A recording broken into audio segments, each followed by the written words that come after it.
Good day, viewers. Welcome to my channel. I remain Gloria. Today we'll be talking about history of Ikoyi. Ikoyi is a town in Owerri local government of Oyo State, Nigeria. Ikoyi, according to history, was founded by Adejagbe. Adejagbe happened to be a sibling to the Alaafin of Oyo, the then Alaafin of Oyo, and according to history, the two do go to war together. But at a point, Adejagbe felt the urge to settle down. He felt the urge to go a separate way and establish his own settlement. And that was what led him to consult Ifa. He asked Ifa what he should do and the steps to take. Ifa told him to off the clothes he was putting on as at that time and burn it, that wherever the smoke of the fire goes, that is where Adejagbe we establish his town. This he did, and it was the smoke of this fire that some chiefs who were on their way to the Alaafin palace saw. They traced the smoke and were able to locate Adejagbe. When they saw him, they urged him to take them to Alaafin palace. He obliged, but gave them a condition that they should give him a new cloth and a horse which he will ride to the palace. This they did, and Adejagbe led them to the palace.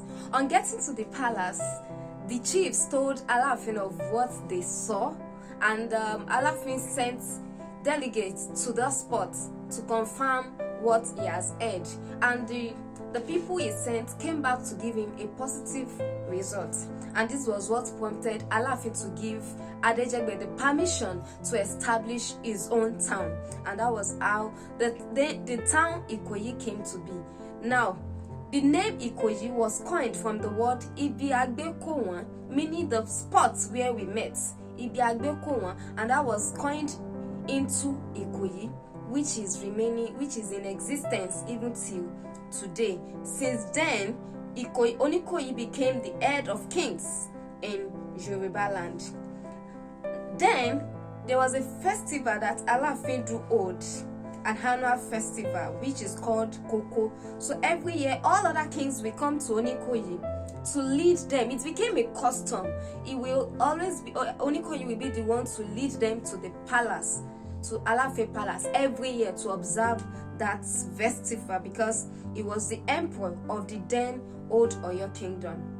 Hence, all other kings depend on him to lead them to the palace, and he became their head. We have in history Ikoyi. How did Ikoyi came to be? How did it become a name that has come to live? It was because then, whenever Ikoyi go to war, they always come out victoriously. Ikoyi was never or has never been defeated by war. Ikoyi has never been defeated. So that is why they call them Ikoyi, because they always win every war that they go for. Adejagbe, who was the king then, was a powerful warrior, and he will always come back with spoil. Then, and that was one of the reasons why he separated from Alaafin. But another thing that I want us to know is that over the years, Ikoyi has always been dissolving. Why?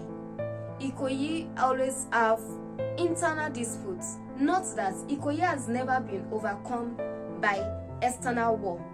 No. But whenever it's time for them to choose a king, or should I say a ruler, they always have internal disputes. And that leads to the town dissolving.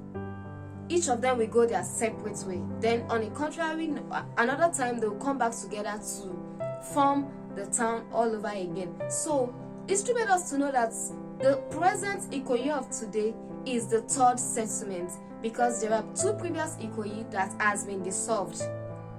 So the present Ikoyi was founded around 1905 according to Johnson's Book of History. Though the original Ikoyi, the first Ikoyi, was founded in the around 17th century with no specific dates.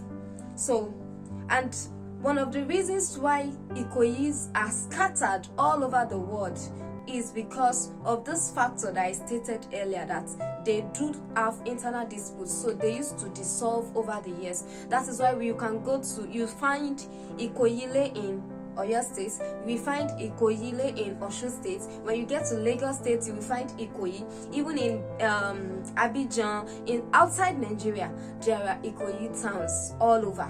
And everywhere around the globe, wherever you get to, you will see indigents of Ikoyi. Now, there are 4 ruling families in Ikoyi, and they are Oladipupo, Adegun, Atoyebi, and Adeshite. And one major lesson that I want us to learn from the history of Ikoyi is the act, or should I say, the step that Adejegbe took. He wanted to establish a town, but he didn't just do it on his own accord. He consulted his God, he consulted Ifa, and that gave him direction. You, whenever you want to take any step, what do? Don't you just rely on your wisdom? Don't you just rely on your strength alone, ignoring the place of God? This is a challenge to someone today, that we should always go back to God.